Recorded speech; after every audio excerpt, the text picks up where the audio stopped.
আমার কইতেছে মাদ্রাসাতে একটা কূপ মারবো, কূপ মাইরে একেবারে গার পালাই দেব।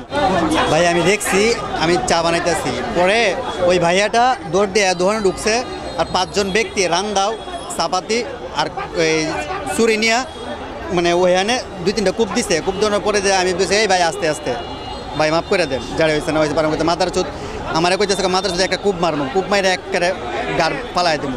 পরে আমি আমার মতন মানে ভয় পাইয়া আমি মনে করি নিচে মানে থমকাই গেছে আর কি। পরে কি হয়েছে ভাই আমি আর মনে করেন যে আমি আর 5 মিনিট পর্যন্ত গেলে ওইখানে গেলে মানে বসে আসছিলাম, মানে পরে কি হয়েছে আমি আর কিছু কই যাচ্তাম না বড় ভাই। বিষয়টা কীভাবে নিব আসলে আমরা দেখিও পুরো আতঙ্কের ভিতরে আছি। যেমন একটা ঘটনা এইভাবে চৌরাস্তার ভিতরে ঘটছে, কারণ সাধারণ মানুষ চলাফেরা করতে আতঙ্কের ভিতরে থাকে। যেমন সে নাকি পেশাগত একজন সাংবাদিক, সে ওই দিকে থেকে দৌড়ে আসছে আত্মরক্ষার জন্য, এখানে আইসে, এখানেও তার রেহাই পাইল না। শেষ পর্যন্ত তারা খুনেরা তাদের খুন কইরা চলে গেছে।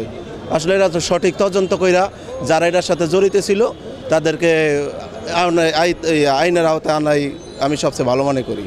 দেশের পরিস্থিতি তো খুব খারাপই। এই চৌরাস্তা মোড়ে এত মানুষের মাঝে যদি কুবাইত হয়ে যায়, তাহলে মানুষের তো জীবনের কোনো নিরাপত্তা নাই, যে কেউ যে কোনো জায়গায় কুবাইতে পারে। ভাই নিশ্চয়ই এটা খুব খারাপভাবে দেখার বিষয়, কারণ আমরা তো এরকম বাংলাদেশ চাই না। আমরা এরকম বাংলাদেশ চাই না যেটাতে মনে হয় যে কোনো গার্ডিয়ানহীন একটা বাংলাদেশের মধ্যে বসবাস করতেছি, যেখানে আপনার একজন মানুষ আপনার যে প্রকাশ্যে খুন করে চলে যায়। ঠিক আছে, আমরা তো মানে শুনেই এটা হচ্ছে মানে মেনে নিতে পারতেছি না। একজন মানবিক হিসেবে, একজন সাধারণ মানুষ হিসেবে এটা কখনো মেনে নেওয়া যায় না।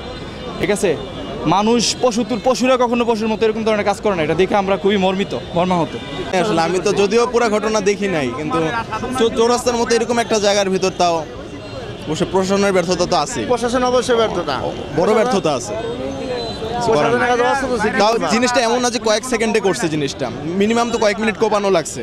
মানুষজনই বলতেছে যে একদম মৃত্যুর নিরাপত্তা, একদম তারপরে এই জায়গায় রাস্তার মাথায় ও আর আমি একসাথে আসতেছি, এর মধ্যেই মহিলা আর কয়েকটা ছেলে একজনটা ধাওয়ানি মারছে, সে 27-60 গায়ে ধাওয়ানি দেওয়ানে সে ওই দৌড় দিছে, ওই ধরনের স্যান্ড বাইর করছে, ওই ছেলেটা তো বাঁচার লাগে দৌড় দিছে।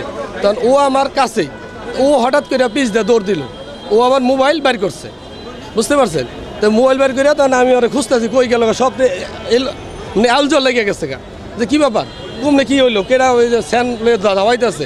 আমি পিছে দৌড় পারি, এদিকে দৌড় পারি, পরে শুনি যে এই জায়গায় আইসা এই দোকানের মধ্যে তারা কোপাইতেছে। তখন আমি ওই দূরে যে ব্যাপারটা কি, তখন আমি তো এখানে আসতে পারতেছি না। তখন আমি সাথে পুলিশের গাড়ি এখানে থাকে, আমি পুলিশের জন্য খোঁজ করতে যাই, না পাইয়া আমি সাথে বাসন থানার ওসিকে আমি ফোন করি। ফোন করার পরে সে বলছে যে আমি টিম পাঠাচ্ছি, এইটুকুই জানা, পরে তো সে ধইলা পড়ে যায়।